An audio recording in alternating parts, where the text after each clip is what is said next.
Hello बच्चों, RM psychology classes में आपका स्वागत है। तो आज मैं आपके लिए एक और वीडियो लेकर आई हूँ जिसमें आपका आता है board exam best practice time, यानी कि कौन सा ऐसा टाइम है जिसमें आप प्रैक्टिस अच्छे से कर सकते हैं। तो बच्चों आपको पता होगा जो भी बोर्ड एग्जाम है आपका क्या है, प्रैक्टिस कैसे करें ये बताने वाली हूँ मैं इस वीडियो में आपको।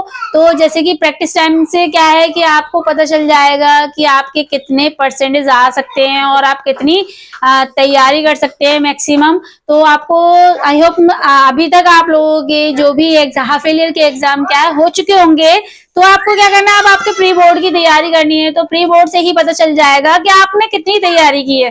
तो आपको क्या करना है, यानी कि अगर आपको तैयारी अच्छे से करनी है प्री बोर्ड के लिए, तो सबसे पहले आप प्री बोर्ड की ऐसी तैयारी कीजिए जिससे कि आपको पता चल जाएगा कि आपके कितने नंबर तक आ सकते हैं बोर्ड एग्जाम में।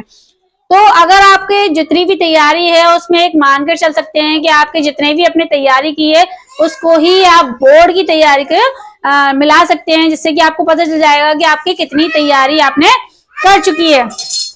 बाकी का आपका यानी कि प्री बोर्ड से आपकी जो भी क्षमता है वो आपको पता चल जाएगी, जिससे कि टॉपर स्टूडेंट से एवरेज स्टूडेंट की जो कि प्री बोर्ड से हमारे जो भी बोर्ड एग्जाम की प्रैक्टिस की तैयारी हमारी हो जाती है। तो कोशिश करना है कि जो भी आपके प्री बोर्ड के एग्जाम हो रहे हैं उनको अच्छे से करना, उससे आपको पता चल जाएगा कि आप कितना तैयारी कर रहे हैं। दूसरा है आपका अनसॉल्व पेपर सॉल्व करना, यानी कि जितने भी कई सालों से आपके आ रहे हैं अनसॉल्व पेपर को सॉल्व करने से भी कहीं हद तक आपकी बहुत अच्छे से प्रैक्टिस हो जाएगी।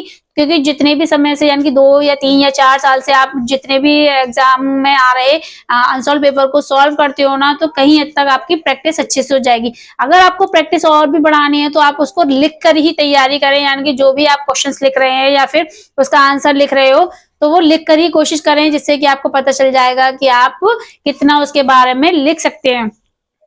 तो प्रैक्टिस के समय यानी कि जो भी आपकी प्रैक्टिस चल रही है, क्योंकि इसमें आपका क्या फरवरी के मंथ में तो आपके एग्जाम ही है, तो आपका फरवरी का एग्जाम तो इसी प्रेशर में निकल जाएगा कि क्या होगा, कैसे होगा और पेपर कैसा आएगा। तो जनवरी के महीने में आप थोड़ी सी मेहनत कर लीजिए, जिसकी वजह से क्या है आपको जो एग्जाम में आ रहे क्वेश्चंस को आप अच्छे से या एग्जाम में आ रहे तैयारी को अच्छे से कर सकेंगे, जिससे कि आपको पता चल जाएगा कि आपके कितनी तैयारी कर रही है। यानी कि आप जितने भी समय से आ रहे पेपरों को अगर अनसॉल्व के माध्यम से करते हैं तो आपको पता चल जाएगा कि कितने भी आपके, अगर आपने जितने सालों का पेपर सॉल्व कर लिया तो आपकी तैयारी ये समझ लो बहुत अच्छे से हो चुकी है। और कोशिश करें कि आप उसको लिखने के बाद ही मतलब आंसर को जज कर सकते हो। तो लिखना भी जरूरी है। तो कोई भी क्वेश्चन या कोई भी आंसर को याद करने के बाद उसको लिख कर देखें।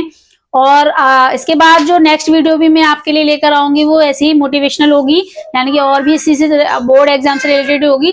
तो आप तैयारी करते रहिए, प्रैक्टिस करते रहिए, क्योंकि प्रैक्टिस के बिना कोई भी तैयारी नहीं हो सकती है।